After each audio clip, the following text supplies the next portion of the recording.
Hi guys, and welcome back to Total War 3 Kingdoms with the Radious mod and the Morale sub mod. I just wanted to move the turn on, and yeah, we've been declared war on by Zhang Yan. I'm not entirely sure where Zhang Yang is, but he's not allied to anybody, so I'm just going to acknowledge that declaration of war.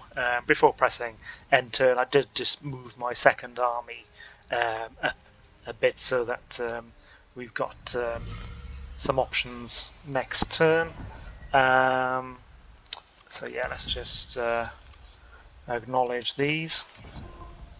So yeah, not really knowing where he is. On the one hand, it's good because it doesn't present an immediate threat. On the other hand, it's bad because he could come from anywhere, I suppose, theoretically.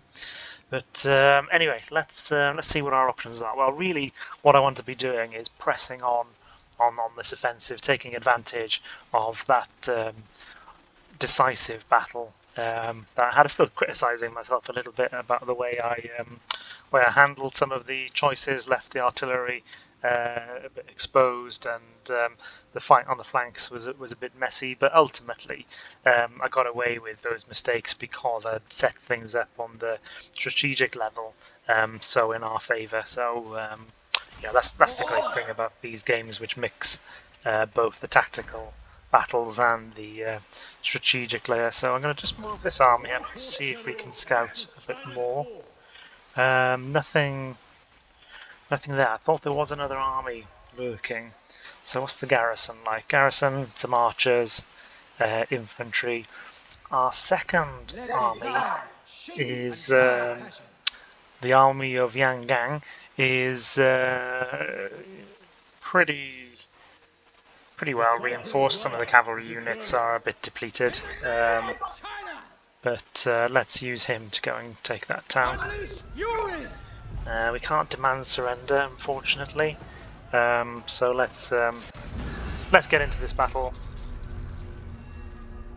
Perhaps it's one that I should have auto-resolved just to keep things clipping along at a pace, but I do hate auto-resolving. You can just suffer disproportionate casualties, and it is it's one of the hallmarks of a really good Total War game is when that you're sort of when you get attached to your units and you want to keep them all alive and elite.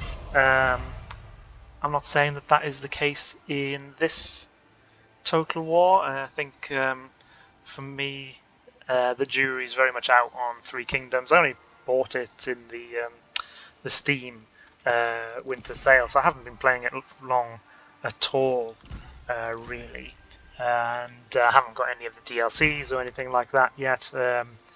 I need the game to really convince me that it's worth more investment. And when I say investment, I don't mean the cost of the DLCs. I mean my time in just playing it, because there's so many other great games out there, and in particular great games from the Total War series. I think I've previously mentioned I really want to do some Let's Plays, or just play offline, more of the medieval 1212 mod for Attila. That's brilliant. I've just left it for a little bit now whilst they crush some bugs, and no doubt they'll be very successful in that. I also very tempted to give Ancient Empires, which is another mod for Attila, a look at, and maybe a Let's Play, because I played that about a year ago. They likewise had some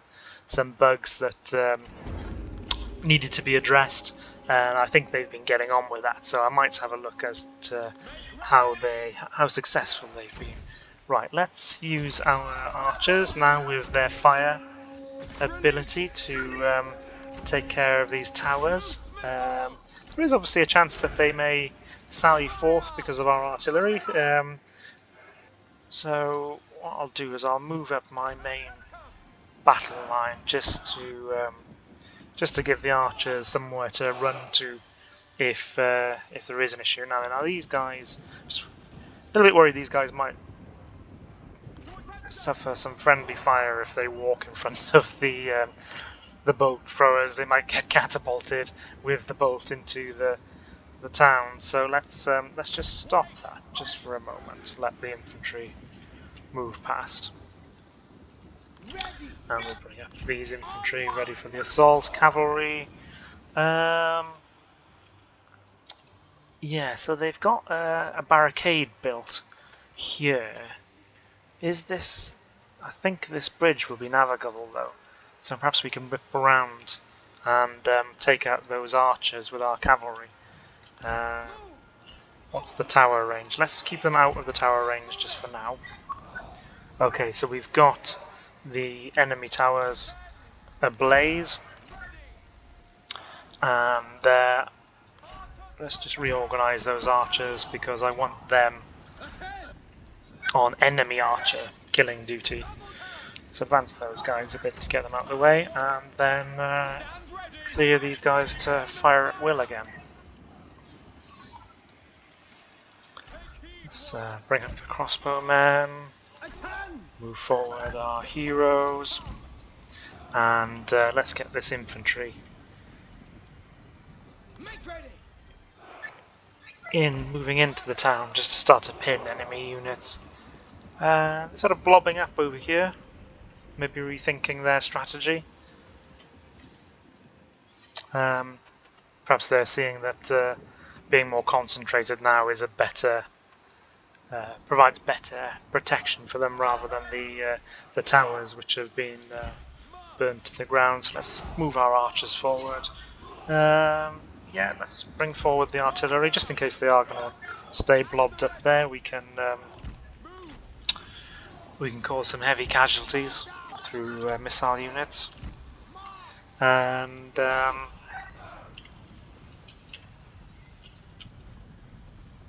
yeah, as I was saying, there's plenty of other great games out there, which you know, I will probably want to commit some time to and possibly do let's plays for. Different pace would be Bannerlord. I love that game. I've just left it for now whilst they continue to release patches, develop it. And there's a lot of YouTube channels doing that anyway. Not that I really care about that so much. Really, my channel's just going to be whatever I want to play. So I don't really see there's a great need to play Bannerlord, but I might just, I'd probably just do it because it's going to be great fun. I think. But there's no rush there. I am in the mood at the moment for sort of 4X games, and my other sort of let's play is Polaris Sector, which is a really old game now. I think it's about 7 years old, but I'm just enjoying it. So I'm doing a let's play on that, even though it probably won't get many views, as I don't really care about that so much. It's more about what I'm going to enjoy playing, and I'm getting my arse handed to me because I don't really know what I'm doing too much on that, and so it's really fun. It's sometimes it's more fun to lose and try and work out how you can address the situation next time than to get victory after victory, which perhaps if you need your ego massaged, then that's better, but I don't. I want to be challenged. Not to a ridiculous level, I don't sort of play on legendary. This is on very hard, I think, but I won't play on legendary because I don't like.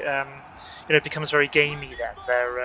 The enemies units have just too many bonuses. You can't put like for like troops against each other and have them come out balanced. You've got to really.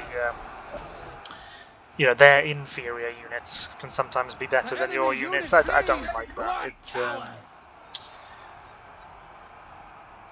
It can take away some of the hard work you do on the campaign level. Come on. And I think, if you've managed to engineer a situation where you've perhaps only got one enemy, you're able to outnumber that enemy because of what you've done on the campaign map, well, you should get that reward. You shouldn't then be having to really struggle just because you want all the battles to be hard. Or the difficulty level says all the battles should be hard. This one's a little bit of a tedious battle, just because of the nature of it, but we have got our cavalry flanking around here.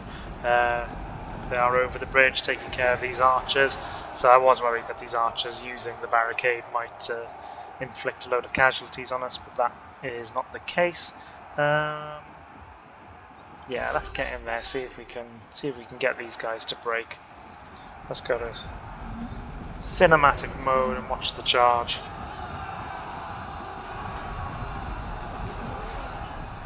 Ooh. Nice and bloody, and I think these guys have given up. Don't really blame them. There we go. Right, so I think this is it. Good. Okay. So, short little battle. Nothing too exciting, but kind of the spoils of our earlier, much larger field battle.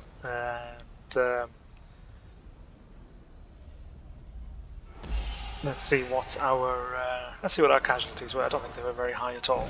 Lost 443 men. I imagine that's going to replenish pretty quickly, so I'm quite happy with that. So this is Zhang Yang, who is the faction who declared war on us, and I didn't know where they were. Well, now I do.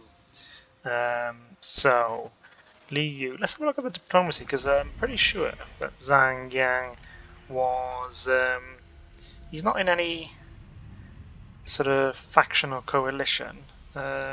He's trading with Li Yu, but so I imagine he's just wanted to maybe try and expand at our expense. So we've secured this commandery. Yeah.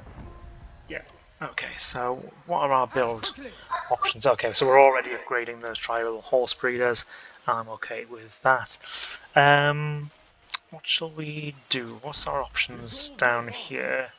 Okay, so let's keep our army fairly concentrated at this point, just because we don't know. Aha! So this is the other army I was thinking was out there.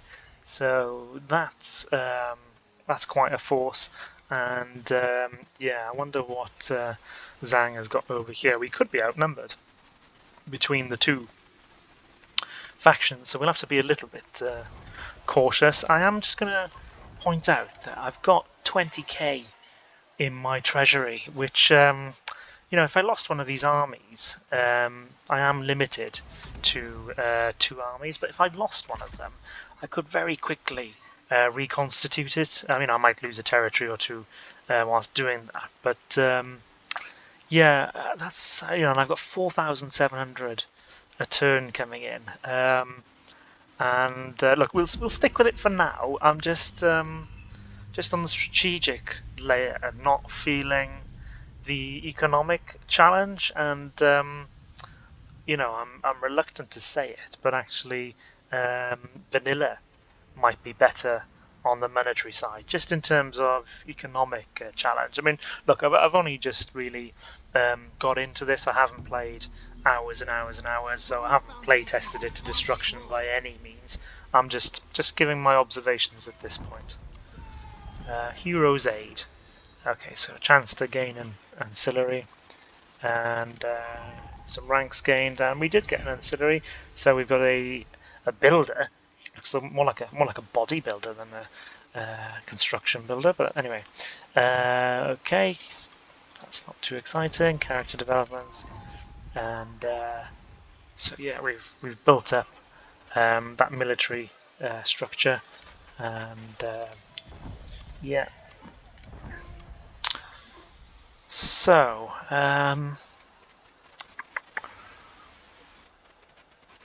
I just... Can we send somebody on an assignment? Right, let's send this chap to scout the province. Now it doesn't become visible immediately, which is a bit of a shame. Can we engage in battle? Down here. If a full stack army attacked this city,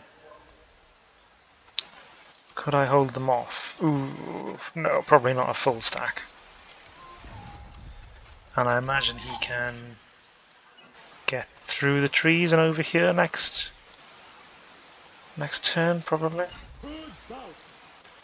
This happens if we... Yeah. So he comes through either here or here, besieges the city.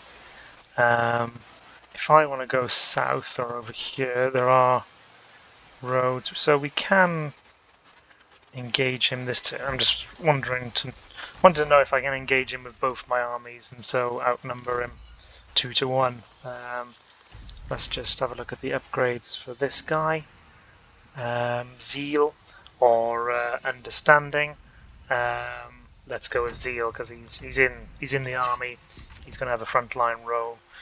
So choices.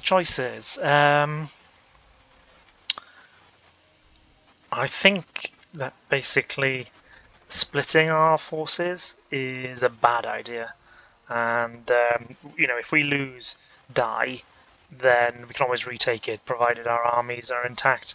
Whereas if we allow this army to operate unchecked, it could cause us some serious issues.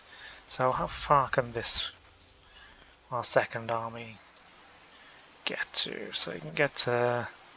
So let's go there. And then let's bring our main army and see whether we can get them to engage in battle. No, so he's retreated, and he's retreated further towards our city. Can we chase him down?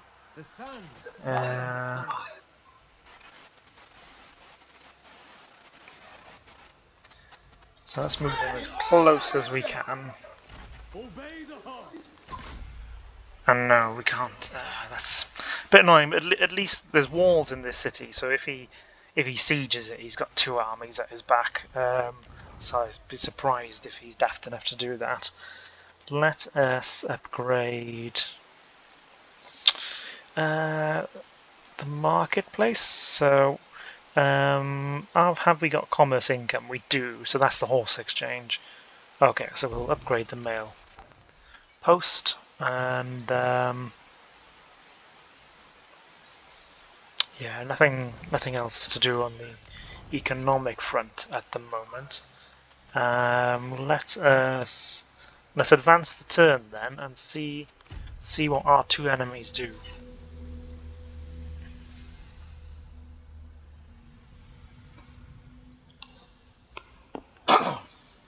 Excuse me. Where's he going? So Gong Sung Du, is he not our friendly chap to the north? So he's declared war on us. Dirty bastard. Okay, so now we've got some real issues. 2 front war, which is what I didn't want. Maybe when we won once, we couldn't have expanded via the Han territories. We should have gone north and taken care of him. But look, it's hindsight.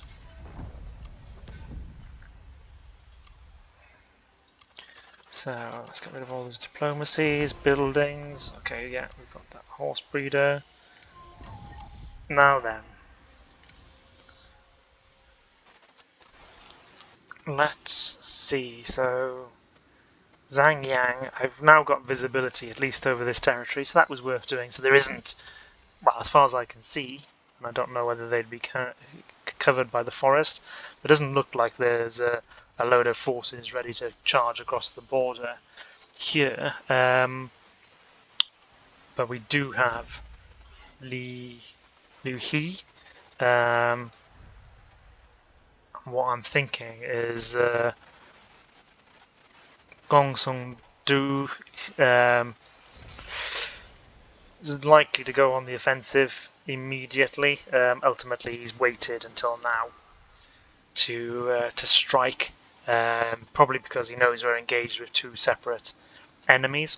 But I think I must crush my southern enemies before I turn north, otherwise I'm going to be involved in the two-front war. Ultimately, I may have to dispatch one army north and leave one in the south, but anyway, look, enough talking. Let's see if we can bring this guy into a decisive battle. Can we not move forward a bit more? Order will spread throughout. It's hard to see whether we would be reinforced. So we can't move forward just yet. Let's move him there. Bring him closer. I'm just a bit more happier a bit happier that we might be able to hit him with both forces. Yes, yes, yes.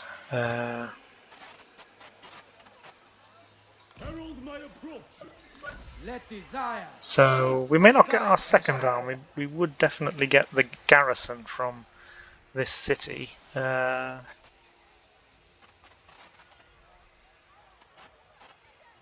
forest remains standing throughout. Stoke passions and strike! So what have we got? Yeah, we've got the additional garrison forces. So that will do. That will do. What have they got? Plenty of archers, lots of infantry. They'll have the 3 hero cavalry units as I do, and then they've got 2 lancer cavalry. So we're probably we've got a cavalry superiority over them, but not by much. Let's get going. And that was, of course, just looking at my my own army with the garrison. We should have more than enough troops. The key, of course, is that we have to win this battle and win it decisively, because we need to be resolving this conflict quickly before all of our northern territories fall, which is not great that we're fighting, you know, in this forest. I thought we would be when I was looking at the campaign map, but ultimately you've just got to take a risk sometimes. So this could be quite messy. Let's. So I want to deploy over to this flank in the hope that we can meet up with our reinforcements. Let's get our infantry into a battle line.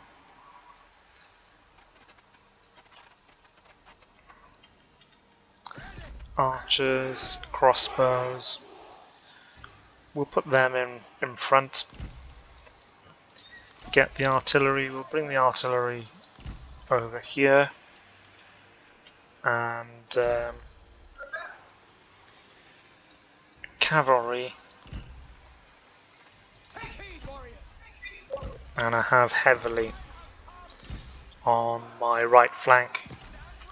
The left can be covered by 2 heroes, and we've still got some melee infantry, which, given we're in these woods, is perhaps going to be more valuable than I was originally anticipating. And what deployables?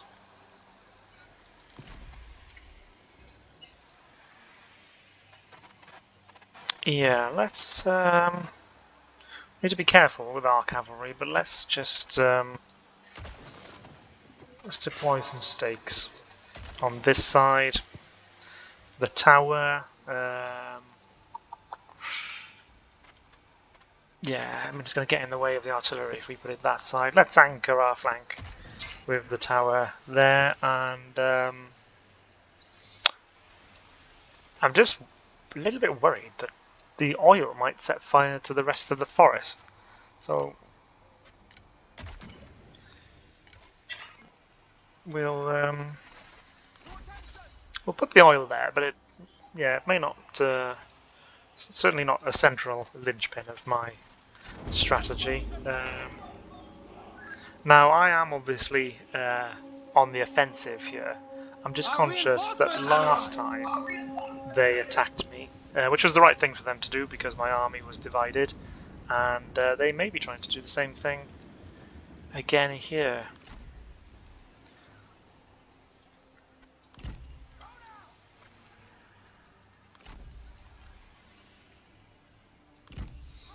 Let's bring my army together, hopefully. Yeah, I'm kind of hoping they're going to be a bit passive.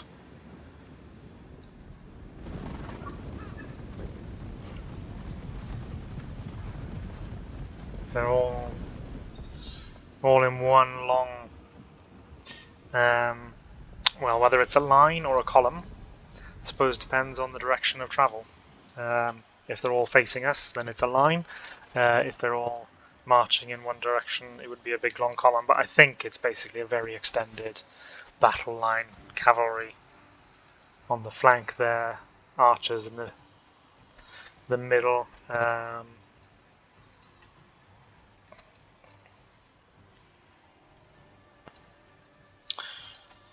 Yeah, if they were to hit this garrison force, I think because of the trees, they can't quickly ride it down with cavalry, and it's got enough. There's enough troops here to really slow down the enemy army, and my other force would sort of would end up hitting them in the rear. So and every second that goes by, my two armies get closer together, and the risk of that becomes less and less anyway. So maybe what we should be doing now is thinking about combining both forces into one force, and then thinking about how we want to be hitting the enemy. What if we brought our whole force here? Could we get an engagement in these plains? So what we've got plenty of spearmen now. Let's join both armies. So all the archers, crossbowmen. What are these? They're archers as well. This is just a little bit clunky. Maybe I'm missing a particular key when it comes to selecting all the units of kind of the same class.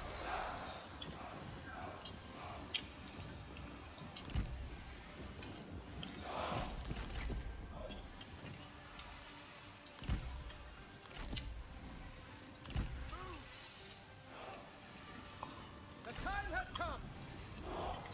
This Steel yourselves. might be a bit tedious watching these armies get into position, but ultimately a lot of how the battle goes depends on these opening moves. I was reading a book about the Punic Wars, and sometimes the positioning of the armies would go on for weeks and months, with each side trying to gain that advantage in positioning, and it also allowed time for large numbers of very small skirmishes to take place between foraging parties and between scouts, and those kind of little skirmish battles would actually be material in terms of increasing morale. So that often, well, maybe not often, but the aim basically was that by the time you actually clashed battle lines, the victory was for one particular side was inevitable. So what I'm going to do, I'm going to end the video here now because we're at 29 minutes. I'll get my force into I'll get it organised, as it seems like we're not going to be molested.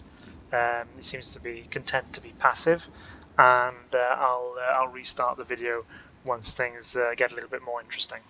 See you next time, guys. Thanks.